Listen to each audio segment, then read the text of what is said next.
नमस्कार, ग्लोबल न्यूजमा स्वागत छ। म उषा काफले। नमस्कार, म वसुधा केसी। सुरुमा हेडलाइन्स।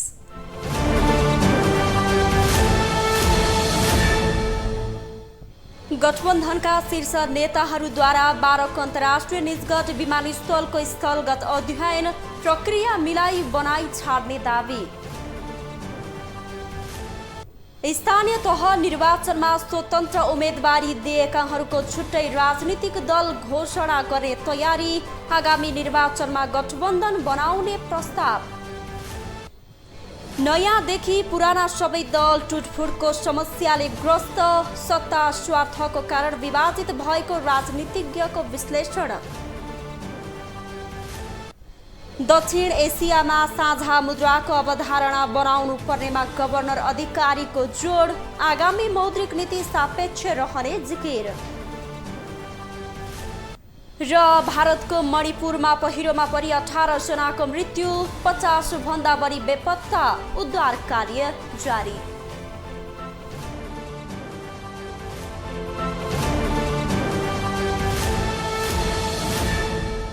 ग्लोबल न्यूज अब विस्तारमा।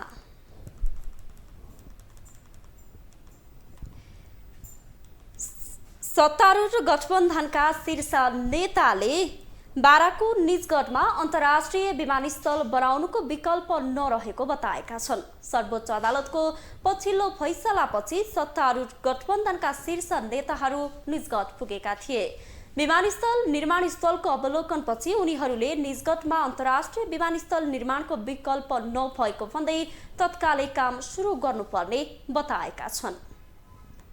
प्रधानमन्त्री शेरबहादुर देउवा, नेकपा माओवादी केन्द्रका अध्यक्ष पुष्पकमल दाहाल प्रचण्ड, नेकपा एकीकृत समाजवादीका अध्यक्ष माधव कुमार नेपाल, जनता समाजवादी पार्टीका अध्यक्ष उपेन्द्र यादव, राष्ट्रिय जनमोर्चाकी उपाध्यक्ष दुर्गा पौडेल र केही मन्त्रीहरू शनिबार बाराको निजगढ पुगेका थिए। निजगढ अन्तर्राष्ट्रिय विमानस्थलको निर्माण स्थल अवलोकनका लागि निजगढ पुगेका उनीहरूले निजगढमा अन्तर्राष्ट्रिय विमानस्थल निर्माणको विकल्प नभएको बताएका छन्। प्रधानमन्त्री शेरबहादुर देउवाले विमानस्थल बनाउने काममा अब ढिलासुस्ती नहुने बताए। उनले विमानस्थल निर्माणलाई सरकारले पहिलो प्राथमिकतामा राखेर अघि बढ्ने प्रतिबद्धता समेत व्यक्त गरे।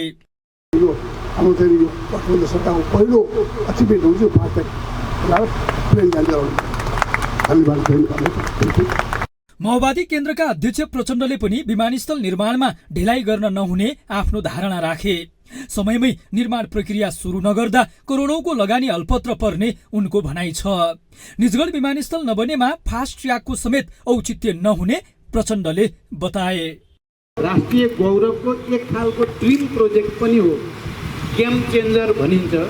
देशको अर्थतन्त्रमा एउटा गुणात्मक परिवर्तन ल्याउन सक्ने यो प्रोजेक्ट पनि हो। त्यस अर्थमा पहिला पनि धेरै अध्ययन छलफल गरेर नै निजगढ नै सबभन्दा उपयुक्त छ भनिएको हो। निजगढ नै उपयुक्त छ भन्ने मान्यता राखेर नै अरबौं लगानी भइसक्यो, झन्डै 3 अरब त यहाँ लगानी भइ पनि सकेको छ। त्यो परिस्थितिमा राज्यले जो यो पहल कदमी लिएको छ त्यसलाई दृढतापूर्वक अगाडि बढाउन जरुरी छ। एकीकृत समाजवादीका अध्यक्ष माधव कुमार नेपालले सर्वोच्चको आदेशले विमानस्थल निर्माणमा रोक नलगाएको बताए। उनले सर्वोच्चको पूर्ण पाठ हेर्दा वातावरण र पूर्वाधार विकास बीच सन्तुलन कायम गरेर विमानस्थल निर्माण गर्न सकिने बताए। हामीले त्यसको विकल्प पनि जति हामी पोखरा जति रुख हामी काट्छौँ त्यसको विकल्पमा पनि फेरि रोप्नै पर्छ। रोप्नका लागि कुन ठाउँ उपयुक्त हुन्छ भन्ने बारेमा अलि अध्ययन गर्ने। यता पूर्वतिर बकिया नदी बग्दैछ, पश्चिमतिर पसाहा नदी छ। त्यो नदीको किनारको ठाउँ हामी हेर्दै पनि आयौँ। निकै ठुलो भूभागलाई नदीले वास्तवमा ओगटेको छ। जनता समाजवादी पार्टी जसपाका अध्यक्ष उपेन्द्र यादवले विमानस्थल निर्माणको कामलाई यथाशीघ्र अगाडि बढाउनु पर्ने धारणा राखे। उनले निजगढ विमानस्थल निर्माणमा राष्ट्रिय सहमति जुटाएर काम अगाडि बढ्न ढिलो गर्न नहुने बताए। र रुखलाई न्यूनतम काटौँ, न्यूनतम काट्ने गरी त्यसलाई ताकि पर्यावरण नबिग्रोस् र त्यो काटेको सङ्ख्याभन्दा बढी अरू एरियामा जहाँ खोला छ, वनको खाली जग्गा छ या त्यहाँ अतिक्रमित ठाउँहरू छ त्यसलाई पत्ता लगाएर त्यसलाई चाहिँ के छ भने वृक्षारोपण गर्दै त्यहाँ वनलाई अगाडि बढाउँ। विक्रम सम्वत 2071 सालदेखि निर्माणको प्रक्रिया सुरु गरिएको निजगढ अन्तर्राष्ट्रिय विमानस्थलका लागि अहिलेसम्म 3 अर्ब बढी रकम खर्च भइसकेको छ। तर वातावरणीय मूल्याङ्कन बिनै विमानस्थल निर्माण गर्न खोजिएको भन्दै सर्वोच्च अदालतले अहिलेसम्मका सबै प्रक्रिया बदर गर्न परामादेश जारी गरेको छ। तर निजगढमा विमानस्थल बनाउन रोक नलगाएको निष्कर्ष सहित सत्तारूढ गठबन्धनका शीर्ष नेताहरू अवलोकनका लागि निजगढ पुगेका हुन्। ग्लोबल टेलिभिजनका लागि कैलाश कठायत, काठमाडौँ। स्थानीय तह निर्वाचनमा स्वतन्त्र उम्मेदवारको रूपमा भाग लिएका र प्रदेश तथा प्रतिनिधि सभा निर्वाचनमा पनि उम्मेदवारी दिने घोषणा गरेकाहरूले एउटा छुट्टै राजनीतिक दल घोषणा गर्ने तयारी गरेका छन्। शनिबार ललितपुरको सानेपा स्थित हेरिटेज प्लाजामा विशेष भेलाको आयोजना गरी प्रदेश र प्रतिनिधि सभा निर्वाचनमा स्वतन्त्र उम्मेदवारहरूको छुट्टै दल गठन गर्ने विषयमा केन्द्रित भएर छलफल सुरु गरेका हुन्। दलको विकल्प दल नै भएकाले आगामी संसदीय चुनावमा दल नै गठन गरेर जाने विषयमा छलफल गर्न सो विशेष भेला आयोजना गरिएको काठमाडौँ महानगरपालिकाका स्वतन्त्रतर्फ मेयरका उम्मेदवार बन्नुभएका सुमन साइमीले बताउनुभयो। जरुरी छ, तर जुन जनमानसमा ब्रिटिस नजाएको छ दलप्रतिको दल एउटा माध्यम हो भन्ने पनि बुझाउनु जरुरी छ। प्रदेश र प्रतिनिधि सभा निर्वाचनमा स्वतन्त्रहरूको पनि एउटा दलको आवश्यकता छ भन्ने निष्कर्षका साथ आफू सो विशेष भेलामा सहभागी भएको स्वतन्त्र उम्मेदवार रविन्द्र कुमार श्रेष्ठले बताउनुभयो। उहाँले प्रदेश र सङ्घको निर्वाचनमा अनिवार्य दल आवश्यक पर्ने भएकाले भेलाले सो विषयमा छलफल गरेर निष्कर्ष निकाल्ने बताउनुभयो। दिन सकिन्छ भने एउटा विचारका सहित एउटा दल नै चाहिन्छ भनेर चाहिँ आएको छु र प्रदेश र सङ्घमा अनिवार्य छ। देशभरका स्थानीय तह निर्वाचनमा भाग लिएका तथा प्रदेश र प्रतिनिधि सभा निर्वाचनमा उम्मेदवारी दिने घोषणा गरेकाहरू सो विशेष भेलामा सहभागी भएका छन्। स्वतन्त्र उम्मेदवारी अभियानको नाममा आयोजना गरिएको सो विशेष भेलाले प्रदेश र प्रतिनिधि सभा निर्वाचनमा जाँदा नयाँ दल बनाएर जाने निष्कर्ष निकाल्ने बताइएको छ। नेपालमा राजनीतिक दलहरूका लागि जुट्नु र फुट्नु नौलो विषय होइन। अधिकारको नाममा जुट्ने र सत्ताको लोभमा क्षणभरमै टुक्रा टुक्रामा विभाजित हुने दलहरूको पुरानै रोग हो। जहिलेबाट दलहरू अस्तित्वमा आए त्यही बेलाबाटै टुटफुटको श्रृङ्खला चलिरहेको छ। लामो विरासत बोकेका काङ्ग्रेस एमाले मात्रै होइनन्, भर्खरै खुलेका नयाँ पार्टीहरू पनि फुटको श्रृङ्खलाबाट अछुतो रहन सकेका छैनन्। आखिर किन फुट्छन् दल? 2077 सालमा राष्ट्रिय जनता पार्टी राजपा र समाजवादी पार्टी एकीकरण हुँदै बनेको जनता समाजवादी पार्टीमा फुटको श्रृङ्खला निरन्तर चलिरहेको छ। गत वर्ष असारमा महन्त ठाकुर समूह पार्टीबाट अलग भएको थियो। त्यसको ठिक 1 वर्षपछि बाबुराम भट्टराई पनि पार्टी फुटाउने बाध्यतामा छन्। गत वर्ष भदौमा एमाले फुट्यो। नेपाल कम्युनिस्ट पार्टी नेकपाको एकता खारेजसँगै पुनर्स्थापित भएको एमाले छिन्न भिन्न भयो। पार्टी फुटाउँदै वरिष्ठ नेता माधव कुमार नेपालले आफूसहित 58 जना केन्द्रीय सदस्यलाई समेटेर एकीकृत समाजवादी पार्टीको निर्माण गरेका थिए। त्यति बेलाबाटै एमालेबाट बाहिरिएका वामदेव गौतमले पनि भर्खरै नयाँ पार्टी खोलेका छन्। यता पहिले पुष्पकमल दाहाल प्रचण्ड, त्यसपछि मोहन वैद्यको पार्टी फुटाएका नेत्र विक्रम चन्द विप्लव अहिले आफै फुटको शिकार भइरहेका छन्। भूमिगत हुँदै शान्तिपूर्ण राजनीतिमा आएको 1 वर्ष नबित्दै उनको पार्टी फुटको चरम पीडाबाट गुज्रिरहेको छ। पहिले कृष्ण प्रसाद धमलाले फुटाएको उनको पार्टी गत वैशाखमा धर्मेन्द्र बास्तोलाले पनि फुटाए। पुरानो पार्टी राप्रपा पनि भर्खरै फुटको श्रृङ्खलामा पुग्यो। राजेन्द्र लिङ्गदेन अध्यक्षमा निर्वाचित भएपछि विरक्तिएका कमल थापाले औपचारिक घोषणा नगरे पनि उनलाई पार्टी फुटको आरोप लागिरहेको छ। नेपालमा दलहरू जुट्नु र फुट्नु नौलो विषय होइन। नयाँ पुराना र साना ठुला सबै दल फुटको शिकार भइरहेका छन्। देशकै पुरानो पार्टी काङ्ग्रेस 2 पटक ठूलो विभाजनमा पर्यो। माओवादी पार्टी पनि टुटफुटकै कारण राष्ट्रिय राजनीतिमा खुम्चिँदै गएको छ। राजनीतिमा बामे सर्दै गरेको विवेकशील साझा पार्टी पनि फुटको श्रृङ्खलाबाट उम्किन सकेन। यसरी दलहरू जुट्नु र फुट्नुको प्रमुख कारण सत्ता स्वार्थ नै रहेको विश्लेषकहरू बताउँछन्। पार्टीमा सैद्धान्तिक विचलन आउनु पार्टी फुटको अर्को कारण रहेको विश्लेषकहरूको भनाइ छ। अब मुख्यतः के छ भने राजनीतिक दलहरू सिद्धान्तबाट, व्यवहारबाट र सङ्गठनात्मक ढाँचाबाट निर्माण हुन्छन्। अब सिद्धान्तमा विचलन आउँदाखेरि फुट्छन् हैन। व्यावहारिक राजनीति भनेको सत्ताको राजनीति। सत्तामा क जान पाए ख जान पाएन भने एउटै गइरहेको छ भन्छ, त्यही पार्टीमा कले खलाई खुट्टा तान्छ र पार्टी फुट्छ। पार्टी फुटको सन्दर्भमा कम्युनिस्ट पार्टीहरू बढी आक्रामक छन्। बढी आक्रामक हुने भएकै कारण कम्युनिस्ट पार्टीमा फुटको असर बढी परेको जानकारहरू बताउँछन्। केही दिन अघि मात्रै नेकपा राष्ट्रिय एकता अभियान नामको नयाँ दल गठन गरेका वामदेव गौतमका अनुसार नेपालमा कम्युनिस्ट पार्टी स्थापनाको 70 वर्ष बढी समयमा 65 पटक भन्दा धेरैचोटि कम्युनिस्ट दल विभाजन र एकता भएको छ। कम्युनिस्ट पार्टीको विभाजन र एकतालाई उनीहरूको चरित्रसँग जोडेर विश्लेषण हुने गरेको छ। कम्युनिस्टहरूको चाहिँ दर्शनमै चाहिँ के छ भने आक्रामकता छ। त्यो फिलोसफीको त्यसको बनोटमै के छ भन्दाखेरि चाहिँ आक्रामकता, विघटन, विभाजन छ। सुरुदेखि नै कम्युनिस्ट पार्टीले पहिलो सरकार बनाएको चाहिँ रुसमा हो 1917 मा लेनिनको नेतृत्वमा।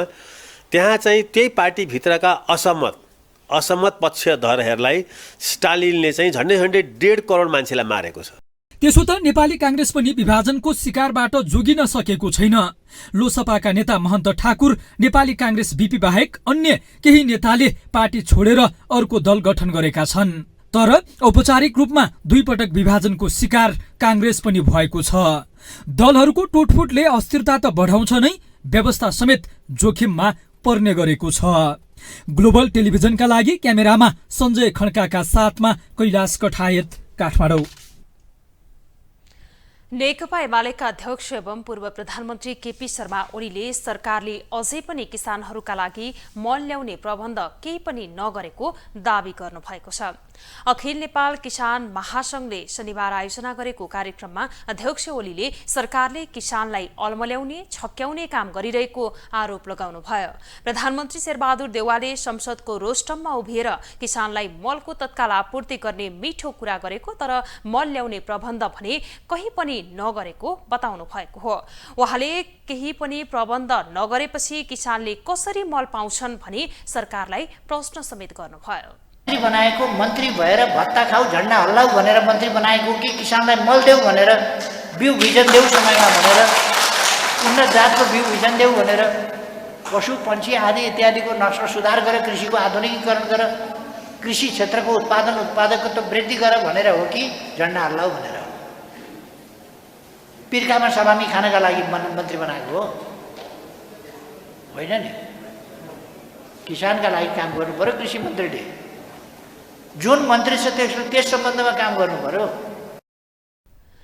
अध्यक्ष ओलीले आफूले सरकार छाडेको 1 वर्षमै 49 अर्ब चामल आयात गरेको भन्दै सरकारप्रति असन्तुष्टि व्यक्त गर्नुभयो। उहाँले कृषि प्रधान देशमा उर्वर जमिन भएको देशमा 1 वर्षमा ठूलो परिणाममा चामल आयात गर्नु अशोभनीय भएको बताउनुभयो। राष्ट्रिय प्रजातन्त्र पार्टी नेपालका अध्यक्ष कमल थापाले गठबन्धन सरकारले देशमा राजनैतिक अस्थिरता पैदा गरेको आरोप लगाउनु भएको छ। शनिबार काठमाडौँमा आयोजित उपत्यका स्तरीय संयोजित संगठनहरूको भेलालाई सम्बोधन गर्दै अध्यक्ष थापाले यस्तो बताउनु भएको हो। उहाँले सर्वोच्चको परमादेशबाट गठन भएको गठबन्धन सरकारले देशमा राजनैतिक अस्थिरता पैदा गरेको बताउनुभयो। अध्यक्ष थापाले पार्टीहरूको स्वार्थ परिपूर्तिको निमित्त 6 महिनामा पार्टी परिवर्तन गर्ने अस्थिरताको सिर्जना भइरहेको पनि बताउनुभयो। उहाँले यस किसिमका विकृति र विसङ्गतिलाई हटाउन नेपालमा जनताबाट प्रत्यक्ष निर्वाचित प्रधानमन्त्री हुने व्यवस्था हुनुपर्ने माग गर्नुभयो। साथी भनेको, मित्र भनेको, जोसँग भावना मिल्छ, जोसँगै सङ्घर्ष गरिन्छ, त्यो कमरेड हो।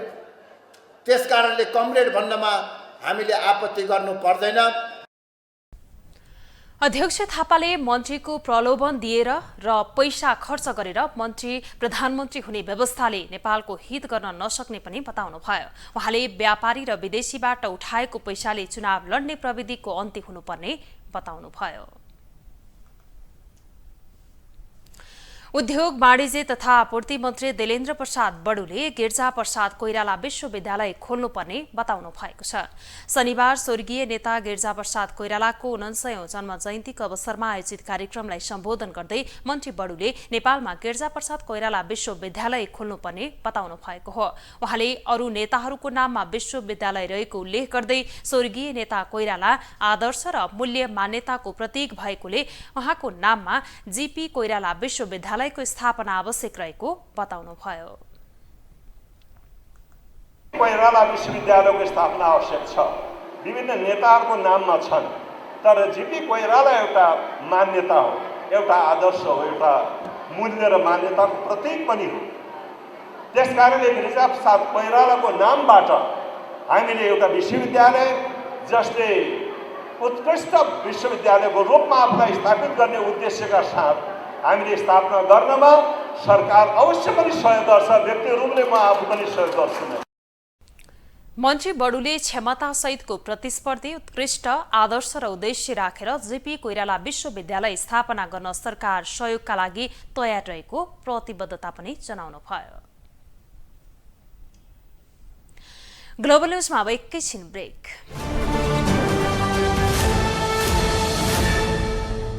ब्रेकपछि स्वागत छ। अब बाँकी न्युज। पश्चिम तराईका थारू बस्तीमा वंशाणुगत रोगको प्रभाव बढ्दै जान थालेको छ।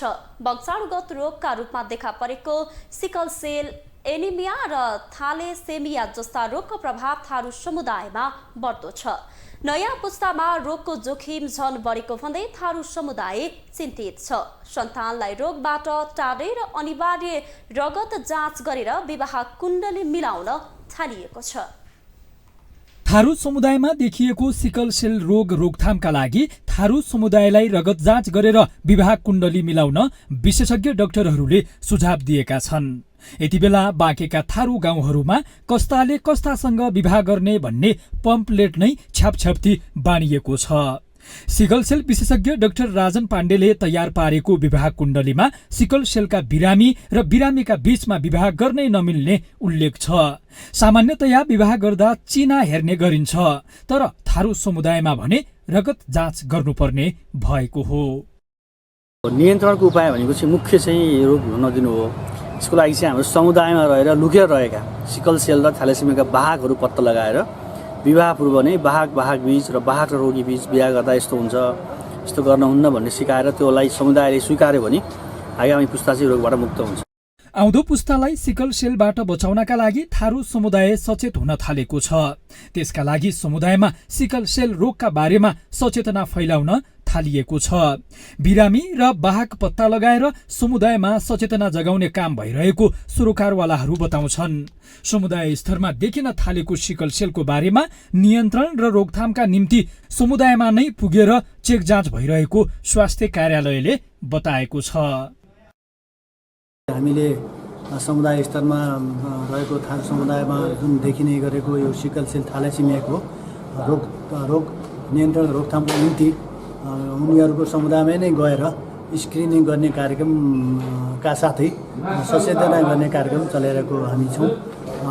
यहाँलाई जानकारी भएकै हो, थारू समुदायमा खास गरी यो रोग जनस्वास्थ्यको समस्याको रूपमा रहेको छ।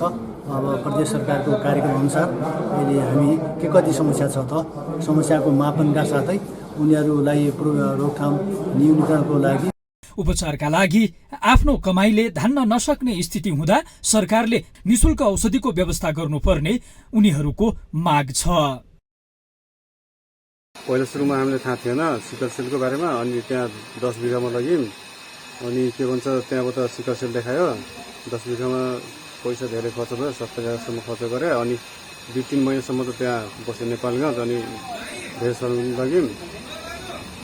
अनि छोरालाई र श्रीमतीलाई छ सिकल सेल, अनि यो के भन्छन् 1 लाख दिन्छु भनिरहेको छ। 1 लाख त पुग्दैन जीवनभरि, जिन्दगीभरिको लागि त्यो निःशुल्क हुनु पर्यो। हाम्रो श्रीमती र छोरालाई औषधि।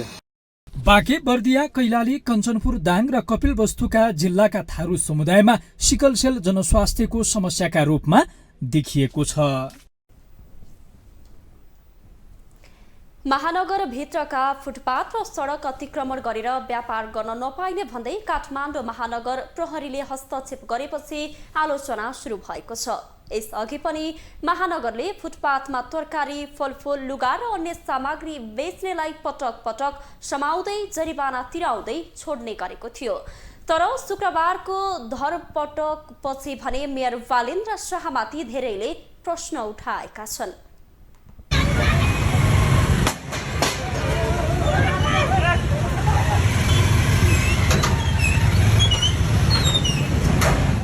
यो दृश्य हो शुक्रबार काठमाडौँको एक सडकको। फुटपाथ र सडक अतिक्रमण गरेर व्यापार गर्न नपाइने महानगरको नियमको पालना गराउने भन्दै नगर प्रहरीले सर्वसाधारणलाई धरपकड गर्यो।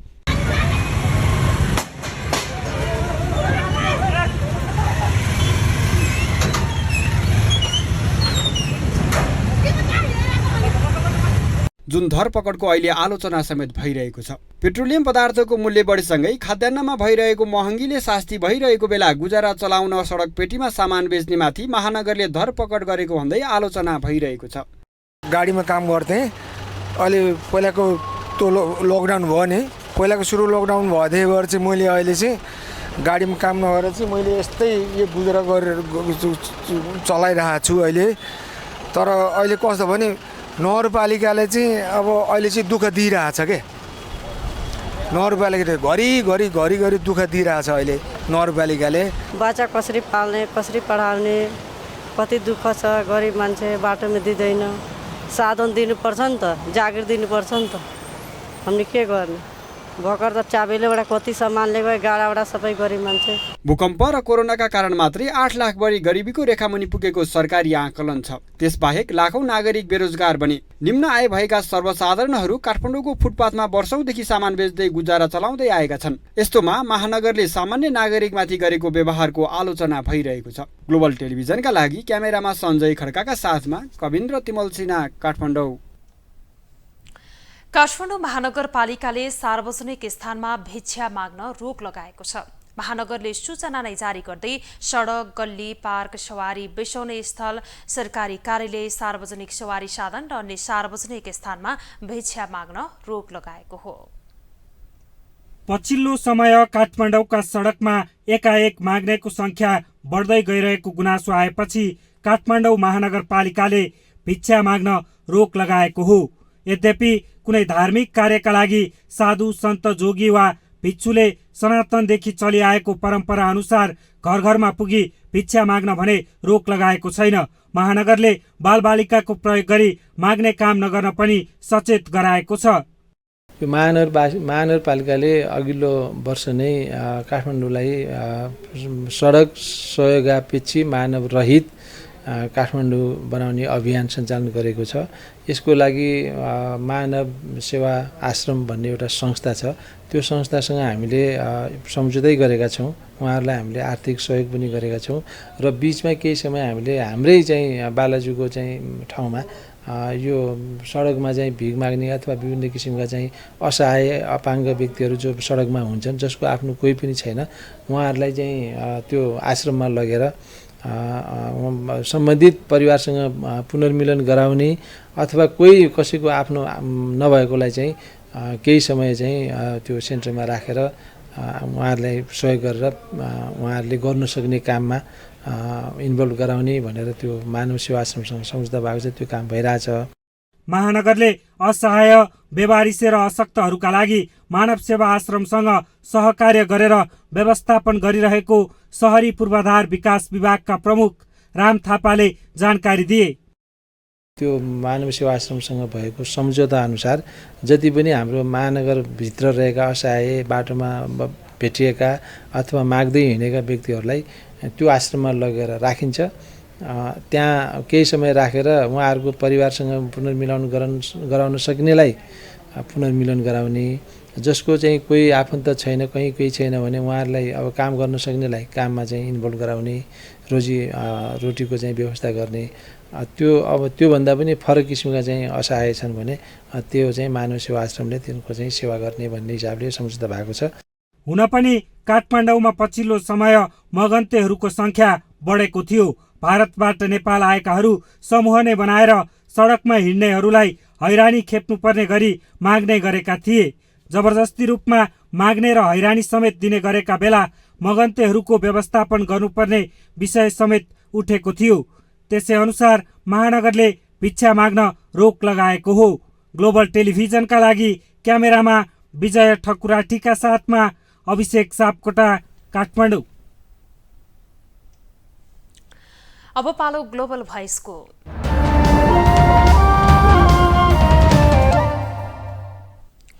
काठमाडौँ उपत्यकाको चोक, गल्ली, आकाशी पुल र फुटपाथमा बाटो नै छेकेर माग्नेहरूको भीड बढ्दै गएको छ।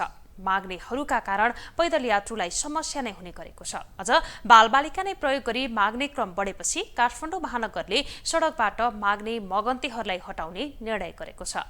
यसै सन्दर्भमा ग्लोबल भोइसमा आज हामीले सर्वसाधारणलाई सोधेका छौं, मगन्तेलाई हटाउने काठमाडौँ महानगरको निर्णय तपाईलाई कस्तो लाग्यो? काठमाडौँ महानगरपालिका गरेको निर्णय साह्रै सन्देहले चाहिँ भिक्षा मागेर खान मिल्दैन होइन। उनीहरूले पनि यहाँ कोसिस खडा गरेछ भने अब अरू चाहिँ अब अपाङ असहाय उनीहरूले चाहिँ मागेर खान मिल्छ। जहाँसम्म महानगरपालिकाले सार्वजनिक ठाउँमा भिक्षा माग्ने मान्छेहरूलाई हटाउन थालेको छ, हटाउनु ठिकै हो। तर हटाउनुभन्दा अगाडि ती भिक्षा माग्ने मान्छेहरूलाई महानगरले अथवा सरकारले उनीहरूको वासस्थानको व्यवस्था अथवा रोजगारीको व्यवस्था गर्नु चाहिँ सबैभन्दा उपयुक्त हुन्छ। उनीहरूको रोजगारीको व्यवस्था गर्नु पर्यो, सरकारले काम दिनु पर्यो। सरकारले कुनै पनि आश्रम बनाएर त्यस्तो माग्ने भनेको पक्कै पनि असहाय हुन सक्छन्, उनीहरूको चाहिँ गार्जियनहरू नहुन सक्छन्।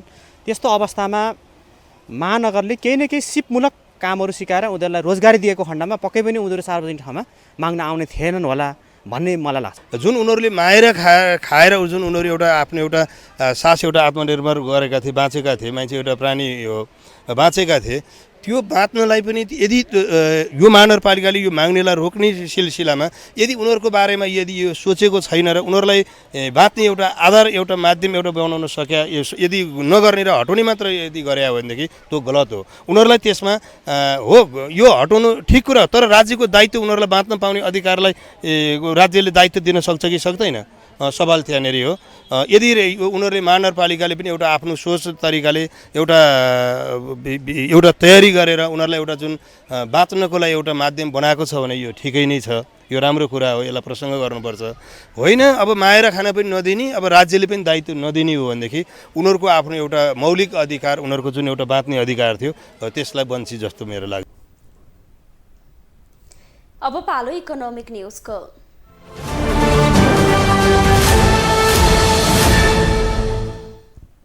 नेपाल राष्ट्र बैंकका गभर्नर महाप्रसाद अधिकारीले दक्षिण एसियामा साझा मुद्राको अवधारणामा जानुपर्ने बताउनु भएको छ। नेपाल बैंकर्स एसोसिएसनको गण्डकी प्रदेशले आयोजना गरेको केन्द्रीय बैंक डिजिटल करेन्सी तथा मौद्रिक नीतिबारे छलफल कार्यक्रममा गभर्नर अधिकारीले दक्षिण एसियाको साझा मञ्चमा आफूले यो बारेमा प्रस्ताव गरेर सबै देशले अध्ययन थालेको बताउनुभयो। उहाँले नेपालले आफूले गर्नुपर्ने अध्ययन सकिसकेको पनि बताउनुभयो। यस्तै केन्द्रीय बैंक डिजिटल मुद्रामा जानुपर्नेमा पनि उहाँले जोड दिनुभयो। डिजिटल करेन्सीको प्रविधि निर्माण गर्न निजी क्षेत्रको सहयोग आवश्यक रहेको, तर यसको विश्वसनीयता जोगाउनु चुनौतीपूर्ण रहेको उहाँको भनाइ छ। यस्तै पछिल्लो समय नोटको कारोबार घट्दै गएको र राष्ट्र बैंकको तथ्याङ्क अनुसार कार्तिक यता 1 खर्बले घटिसकेको जानकारी दिनुभयो। गभर्नर अधिकारीले अर्थतन्त्रका बारेमा उद्योगी व्यवसायी राम्रोसँग जानकार रहेको बताउँदै अहिलेको आवश्यकताबाट मुक्त हुन सबै सचेत हुनुपर्ने बताउनुभयो। निरन्तर घाटामा भएको भुक्तानी सन्तुलन, चालु खाता घाटा र विदेशी मुद्रामा परेको चापलाई हेरेर मौद्रिक नीतिको तयारीमा केन्द्रीय बैंक रहेको पनि उल्लेख गर्नुभयो। पूर्व अर्थमन्त्री डाक्टर युवराज खतिवड़ाले पनि चुनौतीपूर्ण अवस्थामा रहेको अर्थतन्त्रमा थप जटिलताहरू थपिँदै गएको बताउनु भएको छ। शनिबार काठमाडौँमा मदन भण्डारी बौद्धिक मञ्चद्वारा आयोजित सङ्कटोन्मुख अर्थतन्त्र र आगामी आर्थिक वर्ष 2079-80 को बजेट विषय अन्तर्क्रिया कार्यक्रममा बोल्दै पूर्व अर्थमन्त्री खतिवडाले यस्तो बताउनु भएको हो। उहाँले निर्माण सामग्री, पेट्रोलियम पदार्थ, बैंकको ब्याज दर, यातायात ढुवानी, भाडा समेत बढ्दै गएकाले अर्थतन्त्रमा चुनौतीहरू थपिँदै जाने बताउनुभयो। पूर्व अर्थमन्त्री खतिवडाले सरकारले आगामी आर्थिक वर्षमा आयात प्रतिस्थापन गरेर निर्यातलाई दोब्बर गर्ने नीति ल्याएको भने पनि सम्भव नभएको दाबी गर्नुभयो। पेट्रोलियमको समेतको कारणले अनि हाम्रो उत्पादन कस्तो होला, हाम्रो निर्माण कस्तो होला, त्यो कति खर्चिलो होला र त्यसले अर्थतन्त्रलाई कुन अप्ठ्यारो स्थितिमा लैजाला। अर्को वर्ष त हाम्रा कतिपय उत्पादनहरू प्रतिस्पर्धी नै हुँदैन, अनि निर्यात दोब्बर कहाँबाट हुन्छ। पाम तेल र सोयाबिन तेल अर्को वर्ष प्रतिस्पर्धी हुँदै छैन। हामी कुन नयाँ चिज निर्यात गर्दैछौँ र हामी निर्यात दोब्बर गर्छौँ भनेर हुन्छ र भनेर हुने भए त हामी पनि भन्थ्यौँ नि। भनेर नहुने भएको हुनाले हामीले कम भने हो।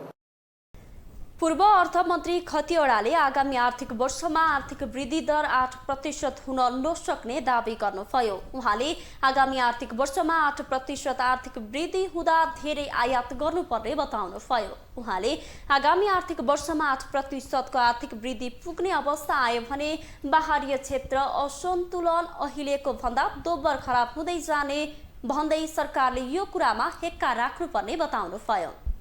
बाह्य क्षेत्र असन्तुलन अहिलेको भन्दा दोब्बर खराब हुन जान्छ, यो कुरो सरकारले हेक्का राखे हुन्छ। अहिले चोइस छ कि त आर्थिक स्थायित्व कायम गर्ने कि उच्च आर्थिक वृद्धि 1 वर्ष गरिहाल्ने, अर्थतन्त्र त्यसपछि समाप्त पारिदिने। पूर्व अर्थमन्त्री खतिवडाले कालोबजारी र पुँजी पलायनमा पैसा हराएर बैंकहरूमा नफर्किएकाले बजारमा तरलता अभावको समस्या भएको बताउनुभयो। उहाँले मुलुकमा 110% सम्म कर्जा विस्तार भएर मात्रै बजार तरलता अभाव नभएको बताउनुभयो। छिमेकी देश बङ्गलादेशले सन् 2015 को अन्त्यतिर थालेको झन्डै 6.5 किलोमिटरको देशकै लामो पञ्चा पुलको निर्माण सम्पन्न गरेको छ। शनिबार पुलको उद्घाटन गर्दै बङ्गलादेशकी प्रधानमन्त्री शेख हसिनाले पुल बङ्गलादेशको गौरव, सम्मान र दक्षताको प्रतीक समेत भएको बताएकी छन्। यता नेपालमा भने निर्माण सुरु भएको दशकौंसम्म राष्ट्रिय गौरवका दर्जनौं आयोजना अलपत्र अवस्थामा छन्। यो दृश्य हो छिमेकी देश बङ्गलादेशको निर्माण सम्पन्न पद्मा पुलको। सन् 2015 को नोभेम्बरबाट निर्माण सुरु भएको 6.3 किलोमिटर लामो पुल बङ्गलादेशको सबैभन्दा लामो पुल हो। पुलले बङ्गलादेशको 21 वटा जिल्लालाई राजधानी ढाकासँग जोड्छ। पुलको उद्घाटन गर्दै बङ्गलादेशी प्रधानमन्त्री शेख हसिनाले पद्मा पुल बङ्गलादेशको गौरव, सम्मान र दक्षताको प्रतीक समेत भएको बताएकी छन्। यता नेपालमा निर्माण सुरु भएको दशकौं भइसक्दा समेत बुढी गण्डकी, काठमाडौँ तराई फास्ट्याग, पञ्चेश्वर, मध्य पहाडी लोकमार्ग लगायत दर्जनौं राष्ट्रिय गौरवका आयोजना अलपत्र अवस्थामा छन्। देश विकास गर्ने नारा दिएर पटक पटक चुनाव जितेर नेताहरू सत्तामा गए, तर देशमा विकासका पूर्वाधार बन्न सकेको छैन। यहाँ चाहिँ राजनीतिक हिसाबले नेताहरूलाई कतातिर गर्दा आफ्नो दललाई फाइदा हुन्छ त्यो हिसाबले त्यतापट्टिको त्यो आयोजनाहरू राखिदिन्छौँ। समग्र राष्ट्रमा प्रायोरिटीको हिसाबले आफ्नो अर्थव्यवस्था, राजनीतिक अवस्था, भौगोलिक अवस्था हेरेर कुन चाहिँ प्रायोरिटीमा राख्नुपर्छ, कति हामी सक्षम छौँ भन्ने ख्याल नगरिकन हचुवाको भरमा राखिएर यो सब चाहिँ भएको हो। नेपालमा झन्डै 3 दशक अघिदेखिका अधिकांश राष्ट्रिय गौरवका आयोजना अलपत्र अवस्थामा छ। कतिसम्म भने 5 वर्षमा निर्माण सक्ने भनेर सम्झौता भएका 100औं आयोजना अपुरा छन्। नेपालमा चरम राजनीतिक हस्तक्षेप, भ्रष्टाचार, कर्मचारी संयन्त्र र पूर्वाधार विकासबारे सरकारी मोरालिटीको अभावका कारण राष्ट्रिय गौरवका आयोजना अलपत्र परेको विज्ञहरू बताउँछन्। केन्द्रीय राष्ट्रिय योजना आयोगको भूमिका नै लङ्गडो पारिदिएको छ। फङ्सन हुनुपर्ने जुन प्रदेश र स्थानीय तहको हो त्यो योजनागत रूपमा त्यहाँ पनि त्यो संरचना बनिसकेको छैन, त्यहाँबाट काम हुन सकेको छैन। यहाँले भने जस्तै मूल जुन राष्ट्रिय आयोजना हो त्यो पनि डिफङ्ग भएर बसेको छ। भनेपछि अहिले त संविधान जारी भएपछि विकास निर्माणको लागि जुन संरचनागत जुन संस्थाहरू थियो त्यो नै नभएकोले यो हचुवाको भरमा अहिले सबै काम भइरहेको छ। कुन नेताले कसले आफ्नो क्षेत्रमा कहाँ के गरिदिने त्यो हिसाबले भइरहेछ। भारत, चीन मात्र होइन, नेपालका छिमेकी देशहरूले पछिल्लो समय पूर्वाधार विकासमा फड्को मारिसकेका छन्। नेपालमा घोषणा गरिएका र निर्माण सुरु भएका 1-2 आयोजना बाहेक सबै आयोजनाको अवस्था उस्तै छ। ग्लोबल टेलिभिजनका लागि क्यामेरामा विजय ठकुराठीका साथमा कविन्द्र तिमल सिन्हा, काठमाडौँ। अब इन्टरनेशनल न्यूज।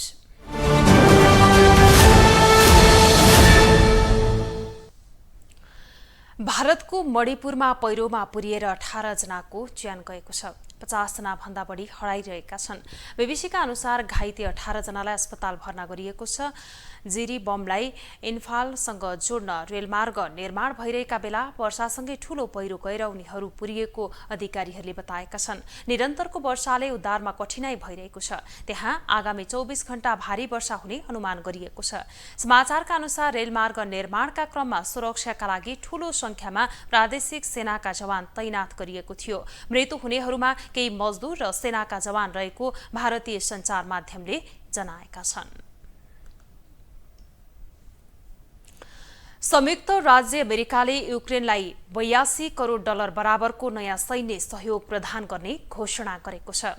युक्रेनी नेताहरूले सार्वजनिक रूपमा पश्चिमा सहयोगीहरूलाई तत्काल थप गोला बारुद र आधुनिक हात हतियार उपलब्ध गराउन गरेको आह्वानको जवाफमा अमेरिकाले नयाँ सैन्य सहयोगको घोषणा गरेको हो।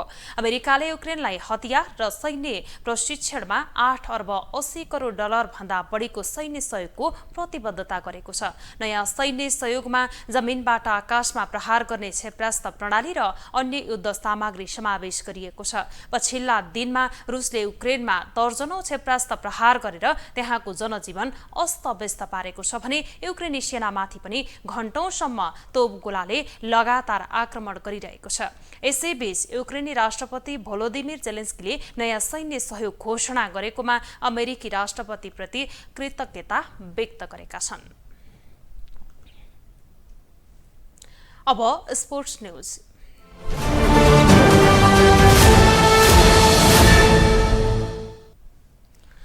विभागीय एफएफ क्लबलाई हराउँदै नेपाल पुलिस क्लब बागमती प्रदेश न्यू डायमण्ड कप खुल्ला महिला राष्ट्रिय भलिबल प्रतियोगिताको च्याम्पियन बनेको छ। कीर्तिपुर स्थित इन्द्रायणी बहुद्देशीय कबड हलमा शनिबार भएको फाइनलमा एफएफलाई 3-0 को सोझो सेटमा पराजित गर्दै पुलिस अपराजित रहेर च्याम्पियन बनेको हो। पुलिसले राउन्ड रोबिन लिगमा एफएफमाथि 3-1 को सेटमा जित निकालेको थियो। पहिलो सेटमा 25-16 को सेटमा जित निकालेको पुलिसले दोस्रो सेटमा 27-25 को रोमाञ्चक जित निकाल्दै जिततर्फ अघि बढ्यो। एक समय 6 अङ्कले पछि रहेको पुलिसले उत्कृष्ट पुनरागमन गर्दै जित निकाल्न सफल भयो। तेस्रो सेटमा 25-19 को सेटमा जित निकाल्दै पुलिस च्याम्पियन बन्न सफल भयो। उपाधिसँगै पुलिसले 5 लाख रुपैयाँ र सिल्ड हात पारेको छ। दोस्रो भएको एफएफले 2,50,000 मा चित्त बुझाएको छ। तेस्रो भएको होङ्गाजी न्यू डायमण्ड स्पोर्ट्स क्लबले 1,25,000 तथा चौथो भएको परोपकार आदर्श माध्यमिक विद्यालयले 75,000 रुपैयाँ हात पारेको छ। ग्लोबल न्यूजको अन्त्यमा अहिलेसम्मका हेडलाइन्स पुनः एकपटक।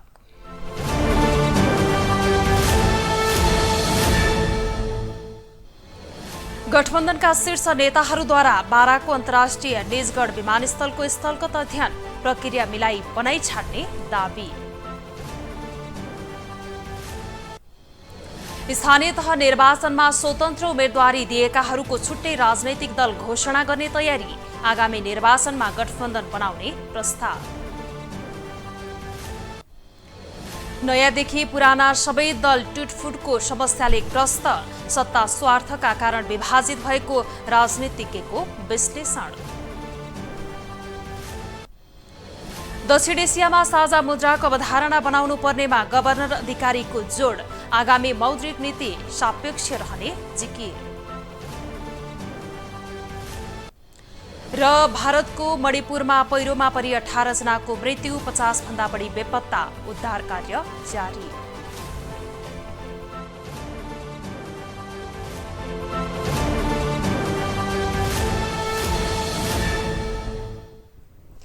ग्लोबल न्यूज अहिलेलाई यति नै। ग्लोबल टेलिभिजन तपाईँ फेसबुक तथा युट्युबमा पनि प्रत्यक्ष हेर्न सक्नुहुनेछ। ग्लोबल टेलिभिजन हेर्दै गर्नुहोला। नमस्ते।